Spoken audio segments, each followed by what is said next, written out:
फरीदाबाद शंकर आचार्य पहुंचे जिलाना आश्रम। उन्होंने पत्रकारों से बातचीत की। देखिए रिपोर्ट में। आपके संस्थानों को काफ़ी को हम जानते हैं। तो बंधुओं, पहले महाराज श्री जो यहाँ का वर्तमान प्रसंग होगा उसको बताएंगे, उसके बाद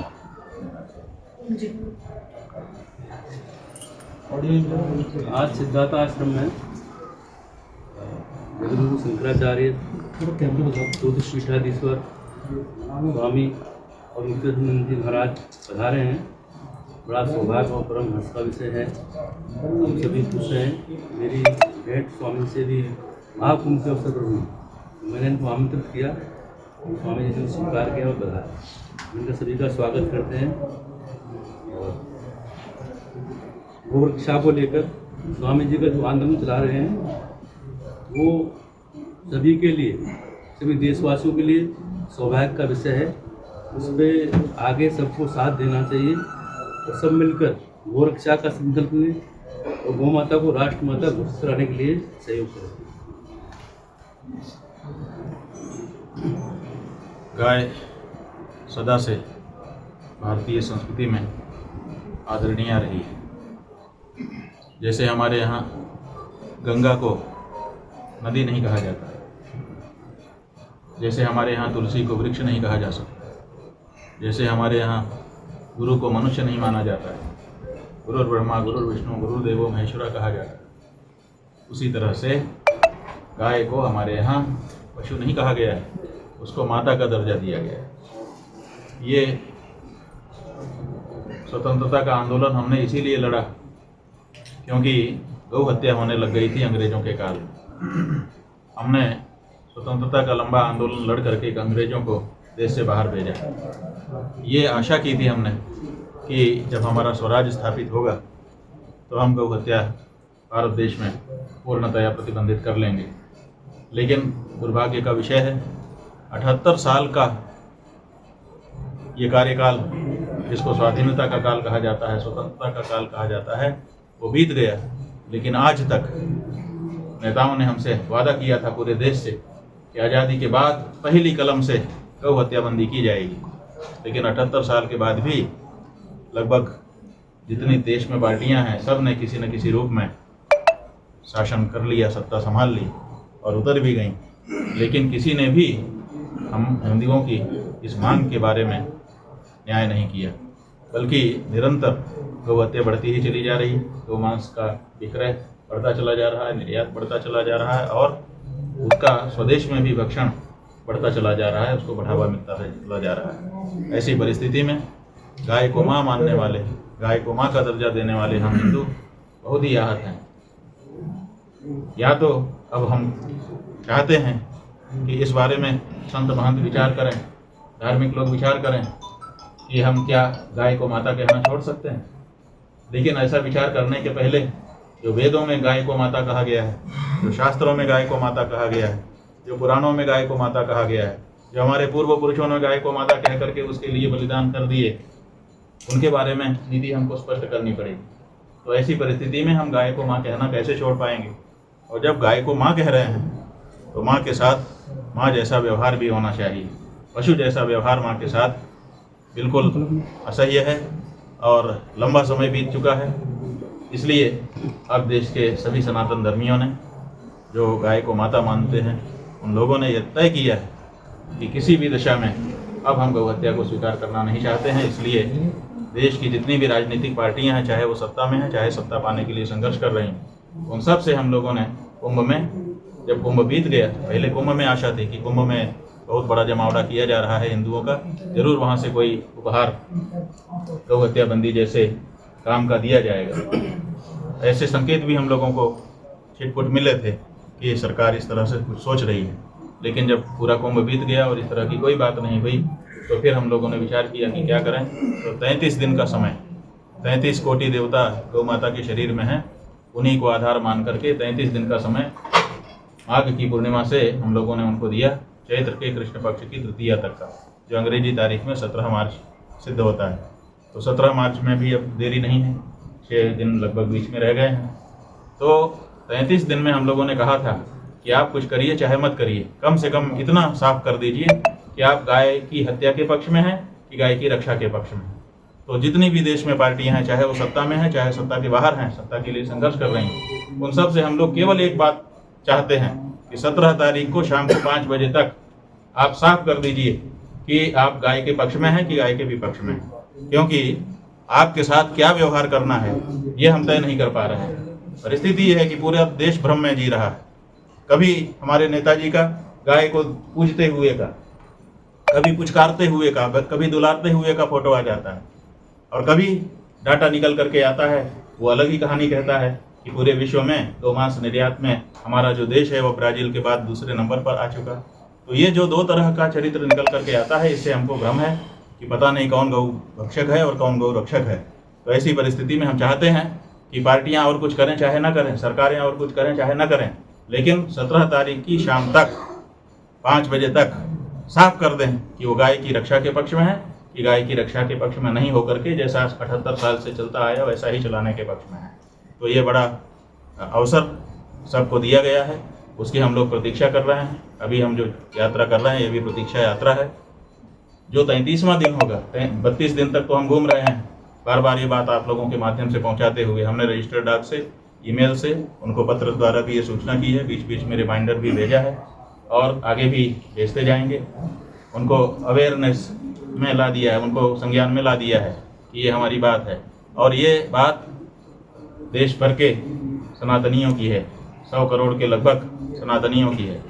अब अगर वो कह देते हैं कि हाँ हम गाय के पक्ष में हैं, तो फिर हम लोग उनसे कहेंगे कि भाई गाय के पक्ष में हो तो कुछ करो गाय के लिए, और अगर वो कहते हैं नहीं हम गाय के पक्ष में नहीं हैं, हम तो गौ हत्या जारी रखना चाहते हैं, तो हम उनके प्रति अपना व्यवहार बदल लेंगे जो हमको करना चाहिए। और अगर वो चुप रहते हैं, कुछ भी नहीं कहते हैं, तो हमने पहले ही ये घोषणा कर दिया है कि अगर आप कुछ नहीं कहेंगे तो हम ये अवधारणा निकालेंगे कि आप 78 साल से जो करते चले आए हो आगे भी वही करना चाहते हो, इसलिए आपको हम भाई के रूप में नहीं बल्कि कसाई के रूप में निरूपित करेंगे, और कसाई के साथ जो व्यवहार हम करते हैं वही आपके साथ करना शुरू करेंगे, माने आपसे संबंध तोड़ लेंगे। तो ये हमारी स्पष्ट सनातन धर्मियों की ओर से बांध है। एक बात हम साफ कर देना चाहते हैं कि हम दिल्ली में रामलीला मैदान में 17 तारीख को सवेरे सूर्योदय से बैठ जाएंगे, सूर्यास्त तक रहेंगे। 5 बजे तक प्रतीक्षा करके 5 बजे के बाद सूर्यास्त के बीच में अपनी जो भी हमारे मन की बात होगी, जो निर्णय होगा वो घोषित करेंगे। लेकिन ये लोग समझ रहे हैं कि हम कोई आंदोलन कर रहे हैं, लोग समझ रहे हैं कि हम कोई जैसा कि आंदोलन का एक ढर्रा बन गया है, बहुत बड़ी भीड़ इकट्ठा करो। भीड़ जो है कैसे आती है आप सब लोग जान चुके हैं, सब पैसा देने से भीड़ इकट्ठा हो जाती है, बस लगा देने से लोग आ जाते हैं, खाने का पैकेट दे दो, पैसा दे दो, कपड़े दे दो, ये दे दो, वो दे दो, इस तरह से भीड़ आती है। तो हमको ऐसी भीड़ नहीं इकट्ठा करना है, और भीड़ जब आती है तो बहुत सारे लोगों को परेशानी होती है, तो हम ये भी नहीं करना चाहते हैं। इसलिए हमने ये कहा है कि जैसे हमारे देश के प्रधानमंत्री विदेश में जाते हैं, कहते हैं हम 140 करोड़ देशवासियों की ओर से बोल रहे हैं, वैसे ही हम शंकराचार्य होने के नाते जो 100-125 करोड़ हमारे सनातन धर्मी हैं, उनके धार्मिक रिप्रेजेंटेटिव हैं, प्रतिनिधि हैं, और हम उन सब की तरफ से वहाँ पर बैठेंगे। और कोई भीड़ भाड़ नहीं करना है, किसी को अव्यवस्था उत्पन्न नहीं करना है, कोई गड़बड़ी नहीं करना है। दिन भर प्रतीक्षा करने के बाद जो उनकी तरफ से प्रतिशत आएगा, उसी प्रतिशत के अनुसार सनातन धर्मियों को अपना व्यवहार उन पार्टियों के साथ कर लेना चाहिए, इसकी घोषणा करेंगे। यही हमारा आंदोलन है और इसी रूप में हम आगे बढ़ रहे हैं। अब आपको जो पूछना हो आप एक एक करके पूछेंगे। आपने सरकार को अल्टीमेटम दे दिया है 17 मार्च तक। जी हाँ, मांगे नहीं होती तो क्या विरोध प्रदर्शन भी? भाई मांगे नहीं होगी तो हम 5 बजे के बाद हम घोषणा करेंगे। अगर सरकार कहती है कि हम गाय के पक्ष में हैं तो उनको क्या करना चाहिए? अगर सरकार के पक्ष में है तो सबसे पहले तो हम उनका अभिनंदन करेंगे, उनका स्वागत करेंगे, उनका जयकारा लगाएंगे, उनको अपना आदरणीय समझेंगे कि ये वीर पुरुष हैं और हमारी माँ को माँ कह रहे हैं, हमारे यही भाई हैं। तो क्या करना चाहिए उनको गाय के लिए? उसके बाद फिर हम उनके साथ बैठेंगे और निर्णय करेंगे कि भाई तुम अगर गाय स्वामी जी लिखत में लेना चाहते हैं या जबानी बात रखना चाहते हैं? भाई लिखत और जबानी की बात नहीं है, बात तो ये है कि जो आप चाहे लिख करके दो चाहे जबानी कहो, बात सच होनी चाहिए, जो कह दोगे वही फिर पक्का हो जाएगा। स्वामी जी, गाय की इस तरह की दुर्दशा का जिम्मेदार तो हिंदू ही है, क्योंकि दूध काट कर सड़कों पर छोड़ देता है। बात यह है कि हिंदू जिम्मेदार हो गया, यही बात कह कह करके सारे लोग बच जा रहे हैं। उदाहरण दे रहे हैं, कसाई काटता है गाय को, कसाई को देता कौन है? सवाल ये है कि कसाई को देने की परिस्थितियां किसने उत्पन्न की? आपने जब हमारे देश में गाय को माता कहा जाता था तो किस अधिकार से आपने गाय को पशु के रूप में दर्ज किया?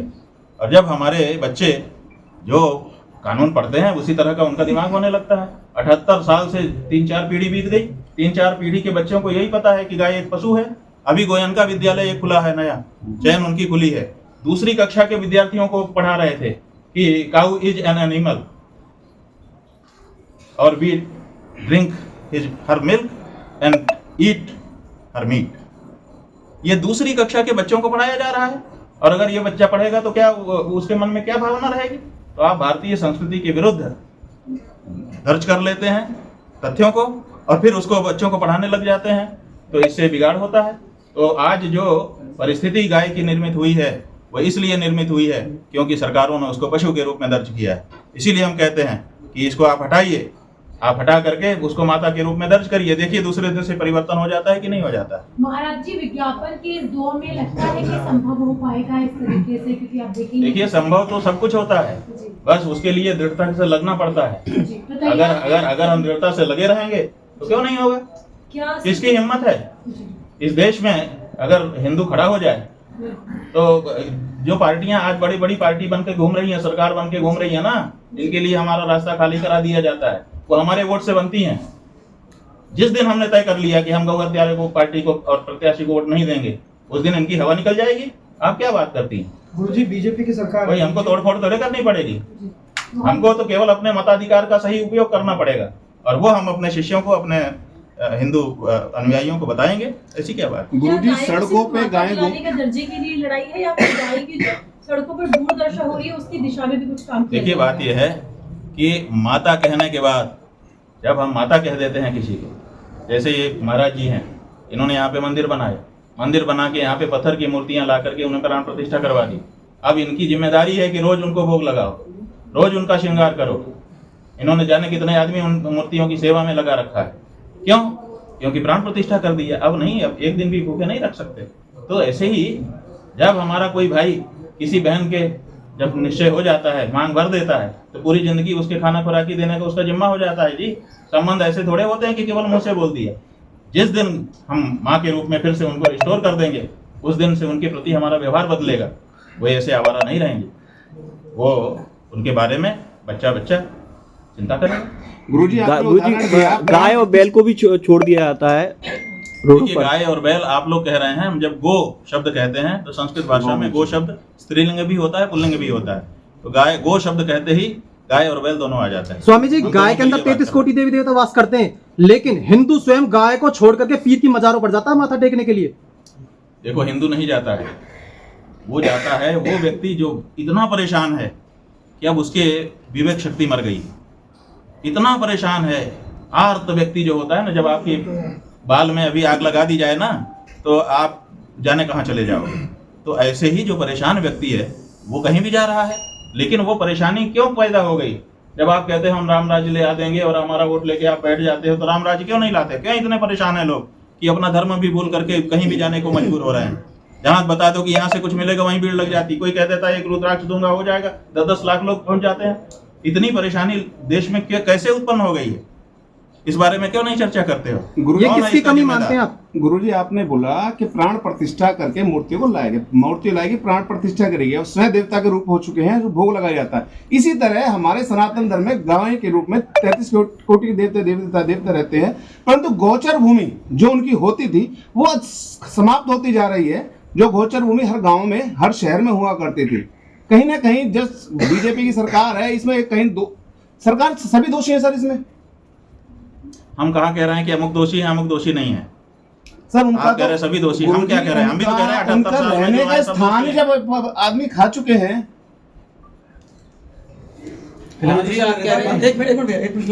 गुरुजी, बीजेपी की सरकार है, बीजेपी कह रही है जो हम गौ के लिए काम कर रहे हैं, गौ सेवा आयोग भी उन्होंने बनाया है, फिर वो काम क्यों नहीं करना चाहती है?